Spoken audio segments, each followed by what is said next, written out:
ಎಲ್ಲರಿಗೂ ನಮಸ್ಕಾರ. 5 ನಿಮಿಷದ ವಿಜ್ಞಾನಕ್ಕೆ ಮತ್ತೊಮ್ಮೆ ಸ್ವಾಗತ. ಓಕೆ, ಇವತ್ತು ನಮ್ಮ ಹತ್ರ ಒಂದೊಂದು ಸಖತ್ ಇಂಟ್ರೆಸ್ಟಿಂಗ್ ಪ್ರಶ್ನೆ ಇದೆ. ಅದು ನಮ್ಮನ್ನು ತುಂಬಾ ಯೋಚನೆಗೆ ಹಚ್ಚುತ್ತೆ. ಏನಪ್ಪಾ ಅಂದ್ರೆ, ಜಗತ್ತಿನಲ್ಲಿರೋ ಎಲ್ಲಾ ನ್ಯೂಕ್ಲಿಯರ್ ಬಾಂಬ್ಗಳನ್ನು ಒಂದೇ ಕಡೆ ರಾಶಿ ಹಾಕಿ ಒಂದೇ ಸಾರಿ ಬ್ಲಾಸ್ಟ್ ಮಾಡಿದ್ರೆ ಏನಾಗ್ಬೋದು? ಬನ್ನಿ, ಈ ಥಾಟ್ ಎಕ್ಸ್ಪೆರಿಮೆಂಟ್ ಹೇಗಿರುತ್ತೆ ಅಂತ ನೋಡೋಣ. ಸರಿ, ಈ ಪ್ರಶ್ನೆಗೆ ಉತ್ತರ ಕೊಡೋಕ್ಕೂ ಮುಂಚೆ ನಾವು ಫಸ್ಟ್ ಅರ್ಥ ಮಾಡ್ಕೋಬೇಕು, ಪ್ರಪಂಚದಲ್ಲಿ ಈಗ ನಿಜವಾಗ್ಲೂ ಎಷ್ಟು ನ್ಯೂಕ್ಲಿಯರ್ ಅಸ್ತ್ರಗಳಿವೆ ಅಂತ. ಅದರ ಸಂಖ್ಯೆ ಕೇಳಿದ್ರೆ ಶಾಕ್ ಆಗುತ್ತೆ. ನೋಡಿ, ಈಗ ಭೂಮಿ ಮೇಲಿರೋ ಒಟ್ಟು ನ್ಯೂಕ್ಲಿಯರ್ ಅಸ್ತ್ರಗಳ ಸಂಖ್ಯೆ ಬರೋ ಬರೀ 15,000. ಹೌದು, ನೀವು ಕರೆಕ್ಟಾಗಿ ಕೇಳಿಸ್ಕೊಂಡ್ರಿ, 15,000.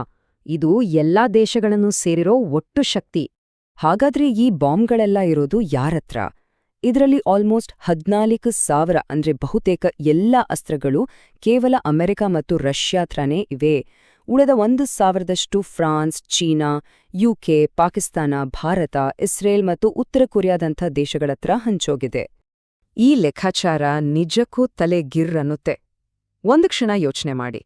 ಭೂಮಿ ಮೇಲೆ 1,00,000ಕ್ಕಿಂತ ಹೆಚ್ಚು ಜನಸಂಖ್ಯೆ ಇರೋ ಸುಮಾರು 4,500 ನಗರಗಳಿವೆ. ಒಂದು ನಗರವನ್ನ ಸಂಪೂರ್ಣವಾಗಿ ನಾಶ ಮಾಡೋಕ್ಕೆ ಆವ್ರೇಜ್ ಆಗಿ 3 ಬಾಂಬ್ ಸಾಕು. ಅಂದ್ರೆ ನಮ್ಮ ಹತ್ರ ಇರೋ ಅಸ್ತ್ರಗಳಿಂದ ಪ್ರಪಂಚದ ಪ್ರತಿಯೊಂದು ದೊಡ್ಡ ನಗರವನ್ನು ನಾಶ ಮಾಡಬಹುದು. ಅದರಿಂದ ತಕ್ಷಣವೇ ಸುಮಾರು 3 ಬಿಲಿಯನ್ ಜನರು ಸಾಯಬಹುದು. ಅಂದ್ರೆ ಮನುಷ್ಯರ ಅರ್ಧದಷ್ಟು ಜನಸಂಖ್ಯೆ. ಇಷ್ಟೆಲ್ಲ ಆದ್ಮೇಲೂ ನಮ್ಮ ಹತ್ರ ಇನ್ನೂ 1,500 ಬಾಂಬುಗಳು ಉಳಿದಿರುತ್ತೆ. ಇದನ್ನೇ ಎಕ್ಸ್ಪರ್ಟ್ಸ್ ಓವರ್ಕಿಲ್ ಅಂತ ಕರೆಯೋದು. ಅಂದ್ರೆ ಬೇಕಾಗಿರೋದಕ್ಕಿಂತ ಎಷ್ಟೋ ಪಟ್ಟು ಜಾಸ್ತಿ ವಿನಾಶ ಮಾಡೋ ಶಕ್ತಿ. ಇದು ನಮ್ಮ ಮೊದಲನೇ ಸನ್ನಿವೇಶಕ್ಕೆ ದಾರಿ ಮಾಡ್ಕೊಡುತ್ತೆ. ಓಕೆ, ಇವಾಗ ಮೊದಲನೇ ಸಿನಾರಿಯೋಗೆ ಹೋಗೋಣ.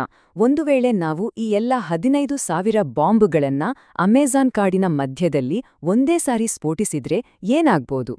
ಈ ಸ್ಫೋಟದ ಶಕ್ತಿ ಎಷ್ಟಿರುತ್ತೆ ಅಂತ ಅರ್ಥ ಮಾಡ್ಕೊಳ್ಳೋಕೆ 1883ರಲ್ಲಿ ಸ್ಫೋಟಗೊಂಡಿದ್ದ ಕ್ರಾಕೆಟೋವಾ ಜ್ವಾಲಾಮುಖಿಯನ್ನ ನೆನ್ಪಿಸ್ಕೊಳ್ಳೋಣ.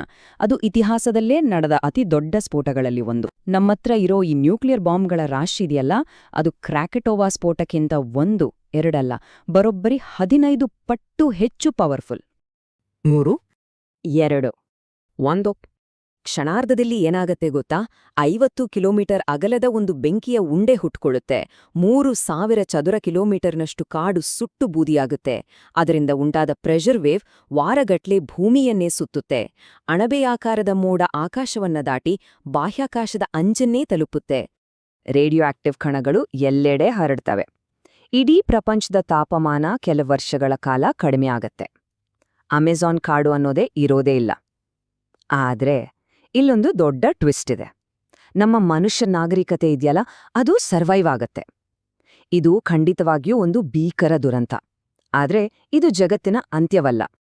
ಆದ್ರೆ ಇದು ಜಸ್ಟ್ ಟ್ರೇಲರ್ ಅಷ್ಟೇ. ಪಿಕ್ಚರ್ ಇವಾಗ ಶುರುವಾಗೋದು. ಒಂದು ವೇಳೆ ನಾವು ಭೂಮಿಯಲ್ಲಿ ಸಿಗುವ ಎಲ್ಲಾ ಯುರೇನಿಯಂ ಅನ್ನು ತೆಗೆದು ಅದರಿಂದ ಎಷ್ಟು ಸಾಧ್ಯವೋ ಅಷ್ಟು ಬಾಂಬ್ಗಳನ್ನ ತಯಾರಿಸಿ ಸ್ಫೋಟಿಸಿದ್ರೆ, ಆವಾಗ ನಾವು ಸುಮಾರು 10 ಬಿಲಿಯನ್ ಹಿರೋಶಿಮಾ ಬಾಂಬ್ಗಳಷ್ಟು ಶಕ್ತಿ ಕ್ರಿಯೇಟ್ ಮಾಡಬಹುದು. ಅಂದ್ರೆ ಸುಮಾರು 65 ಮಿಲಿಯನ್ ವರ್ಷಗಳ ಹಿಂದೆ ಡೈನೋಸಾರ್ಗಳನ್ನೇ ಖಾಲಿ ಮಾಡಿದ ಆ ಕ್ಷುದ್ರ ಗ್ರಹದಷ್ಟು ಶಕ್ತಿ. ಮೊದಲಿಗೆ 100 ಕಿಲೋಮೀಟರ್ ದೊಡ್ಡದಾದ ಒಂದು ಹಳ್ಳ ಉಂಟಾಗತ್ತೆ. ಅದರ ಅವಶೇಷಗಳು ಬಾಹ್ಯಾಕಾಶಕ್ಕೆ ಚಿಮ್ಮುತ್ತವೆ. ನಂತರ ಆ ಬಿಸಿ ಅವಶೇಷಗಳು ಮಳೆಯ ಹಾಗೆ ಕೆಳಗೆ ಸುರಿದು ಪ್ರಪಂಚದಾದ್ಯಂತ ಬೆಂಕಿಯ ಬಿರುಗಾಳಿಗಳನ್ನು ಸೃಷ್ಟಿಸುತ್ತವೆ. ಭೂಮಿ ಹಿಂದೆಂದೂ ಕಂಡರಿಯದ ಭೂಕಂಪಗಳಿಂದ ನಡುಗುತ್ತೆ. ಆಕಾಶ ಪೂರ್ತಿ ಕಪ್ಪಾಗಿ ದಶಕಗಳ ಕಾಲ ನ್ಯೂಕ್ಲಿಯರ್ ವಿಂಟರ್ ಶುರುವಾಗುತ್ತೆ. ಇದರ ಕೊನೆ ಮನುಷ್ಯರು ಸೇರಿದಂತೆ ಭೂಮಿಯ ಮೇಲಿರುವ ಎಲ್ಲಾ ದೊಡ್ಡ ಪ್ರಾಣಿಗಳು ಅಳಿದು ಹೋಗುತ್ತವೆ. ಇದೇ ಮಾನವ ಜನಾಂಗದ ಅಂತ್ಯ.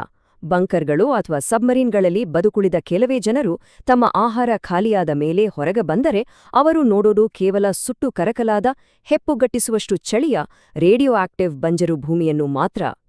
ಸರಿ, ಮನುಷ್ಯರು ಅಂತ ಯಾರೂ ಇಲ್ಲದ್ಮೇಲೆ ಭೂಮಿಗೆ ನಮ್ಮ ನೆನಪು ಹೇಗೆ ಉಳಿಯುತ್ತೆ? ನಮ್ಮ ಅಸ್ತಿತ್ವದ ಕೊನೆಯ ಕುರುಹು ಏನಾಗಿರುತ್ತೆ?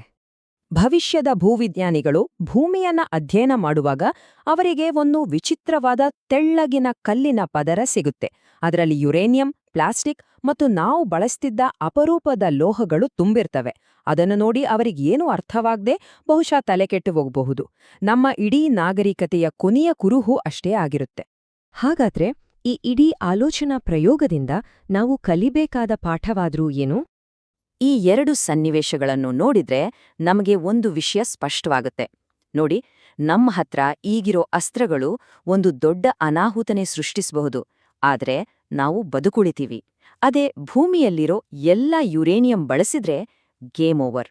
ಅಂದ್ರೆ ನಮ್ಮನ್ನ ನಾವೇ ನಾಶ ಮಾಡ್ಕೊಳ್ಳೋ ಶಕ್ತಿ ನಮ್ಮ ಕೈಯಲ್ಲೇ ಇದೆ. ಈ ವಿಶ್ಲೇಷಣೆ ಇಷ್ಟ ಆಗಿದ್ರೆ ಒಂದು ಲೈಕ್ ಕೊಡಿ, ಎಲ್ಲರ ಜೊತೆ ಶೇರ್ ಮಾಡಿ ಮತ್ತು ಇನ್ನಷ್ಟು ವಿಡಿಯೋಗಳಿಗಾಗಿ ಸಬ್ಸ್ಕ್ರೈಬ್ ಆಗೋದನ್ನ ಮರಿಬೇಡಿ. ನಿಮ್ಮ ಅಭಿಪ್ರಾಯವನ್ನ ಕಾಮೆಂಟ್ಸ್ನಲ್ಲಿ ತಿಳಿಸಿ. ನಾಳೆ ಮತ್ತೆ ಇದೇ ಸಮಯಕ್ಕೆ ಸಿಗೋಣ. ಅಲ್ಲಿವರೆಗೂ ನಮಸ್ಕಾರ.